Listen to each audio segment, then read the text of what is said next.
வணக்கம். வாழ்க வளமுடன். இப்பொழுது அன்பர்களே,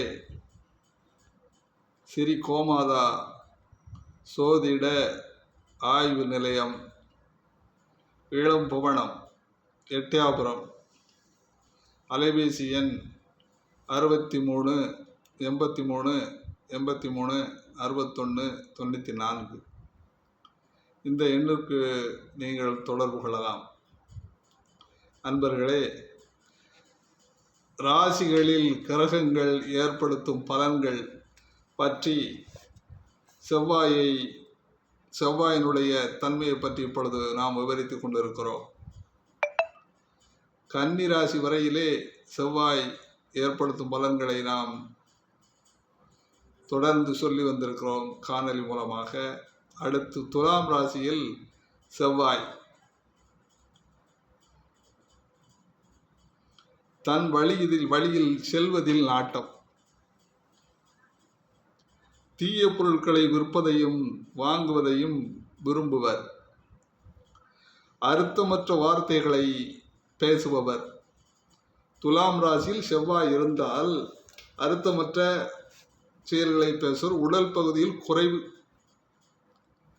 சிறிய மக்கள் கூட்டம், போர் நாட்டம், பிறர் உதவியை பெறுதல், பெண்கள், குருக்கள், குழந்தைகள் மனதிற்கு விருப்பமானவர், முதல் மனைவி இறத்தல், மதுபான தொழில் அல்லது மதுவின் தொடர்பு அல்லது கணிகையர் மூலமாக பொருள் இழப்படைதல்.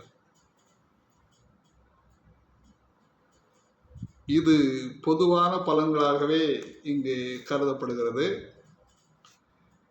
இந்த ராசியை குரு பார்த்தாலோ, சுக்கிரன் பார்த்தாலோ, வளர்வரை சந்திரன் பார்த்தாலோ பலன்கள் மாறுபடக்கூடிய வாய்ப்புகள் இருக்கிறது. அதனால் இதில் உள்ள பலன்களை நீங்கள் பொது பலன்களாகத்தான் நான் காணொலியை வழங்கி கொண்டிருக்கிறேன். உங்கள் ஜாதக ரீதியாக சூரியனை சுபக்கரங்கள் பார்க்கின்றனவா என்பதை நீங்கள் தெரிந்து கொள்ள வேண்டும்.